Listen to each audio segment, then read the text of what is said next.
All right, let me start off on a nice note that unfortunately Uche, who was part of the Geeks and Gamers team, is dead.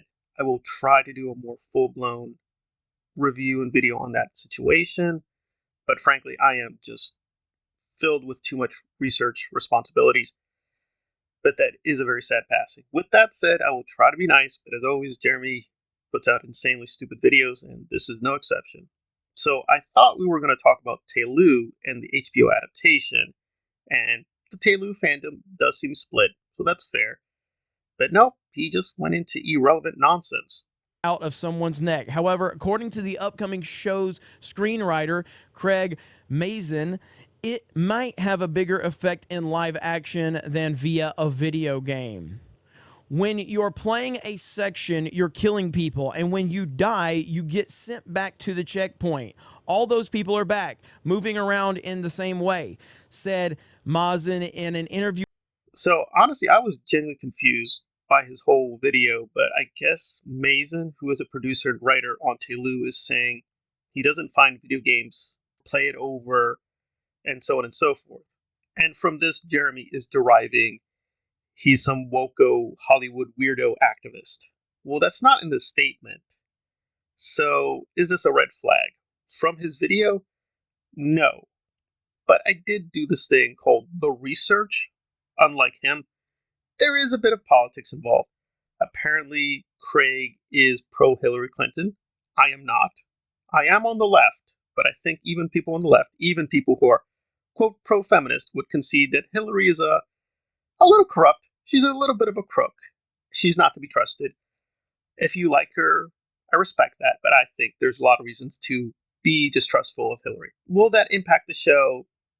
I don't see any direct connection. The TLOU trailer seems very promising. Everything put out so far is very good. Most of the fans seem very excited.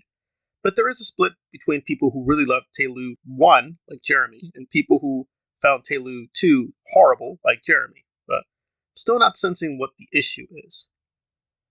We got the story, and now when it's not good, it will be the fans' fault. It won't be yours. And in terms of video games and emotional impact or just the storytelling in general, I've never experienced a moment like I did in Arkham Asylum with the first time that you have this Scarecrow interaction. Now, as someone that worships the Nolan trilogy and a ton of Batman media, nothing has ever impacted me like that moment in Arkham Asylum. One of, if not the greatest moments in video game history. Okay, so you're saying that Craig is not understanding video games and disrespected the community because he doesn't recognize that Arkham Asylum can be just as good or better than the Nolan films. I don't know. First of all, yeah, I mean, it's obviously a simple popularity contest that obviously The Dark Knight will win over probably even Arkham Asylum at this point. Now, I know the Christopher Nolan films really well. I've actually read books on Nolan, articles. I've done the research on Nolan. I don't know, the deaths in the Nolan films didn't strike me as particularly memorable. I was very impacted by them. I saw Dark Knight in the theaters. It's inspiring me to become a director, which I hope to start finally to get into and start doing screenplays and get into the Hollywood system. I don't know. I've only known Arkham Asylum through other people. People played it around me. I've seen clips. It looks fine as a narrative. I don't know if I'd be willing to say it's going to be as impactful as the Nolan films, frankly. There are video games that have impacted me. Like, I remember a certain death in the Final Fantasy series, which I don't want to give away, which I thought was very powerful. And I feel very strong emotions playing certain video games, but I don't know, the death scenes, I don't know, this particular point, I don't know. It seems like it could go either way. I don't see the disrespect yet. So what exactly is the red flag? So it's a little confusing. But then, of course, we get to the conclusion, and this is what Jeremy really wants to talk about, which is his own stupidity. Always be concerned. We should always hold these weirdos accountable for all of the nonsense that they say or do. Just like the Mario movie. I am massively excited for the Mario movie. It doesn't mean that I don't have those concerns based on, as I said in my trailer reaction, current day Hollywood, because that stuff is on the nose for current Hollywood. Now, hopefully, it all works out. But those are still valid concerns. So basically, what happened is Jeremy put out this very bad and very stupid reaction to the Super Mario Brothers trailer, where, to be fair, he did like a lot of it, but he went into this really strange and weird tangent where I'm not even joking because Peach had on a tracksuit. For those who don't know, Peach is a major character in the Super Mario mythos. And yes, even in part two, you can play her as a character, so I'm not clear what the concern was. But he thought because Peach seemed a little too active and Mario felt a little too comedic and silly. Apparently, he never watched the Super Mario show, which I did as a child, so I'm not clear what he's talking about, but he found there was something sinister about the trailer and thought, I'm not even joking, that there was some weird feminist conspiracy and apparently Peach would be the new Daisy Ridley. And of course, people on Twitter and elsewhere completely made fun of him. They showed him tons of evidence from the video game history that he'd be a complete lunatic.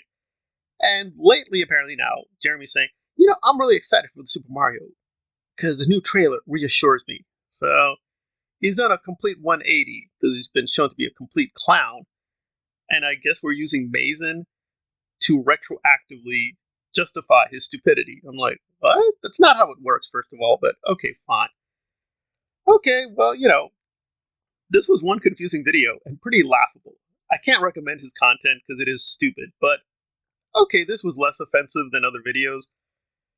It looks like TLOU is going to be fine as an adaptation. So I have no idea where we went with this. So he's basically trying to make up for his bad Super Mario trailer reaction and say, I still had legitimate concerns because of the Woko weirdo.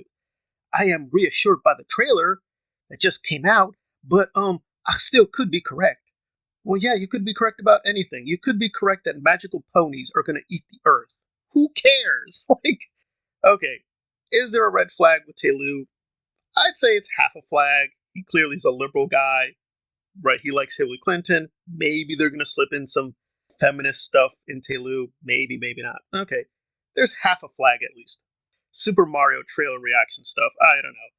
I tried to do this video nice, not curse, not attack him, but he's still king of insanity. But it is very sad that they lost Uche. It's a very sad passing. And this video, I will say, was less offensive than the other ones, but wow, Jeremy's still putting out these very weird hate videos that don't seem to be going anywhere and really are going on tangents based on nothingness, unfortunately.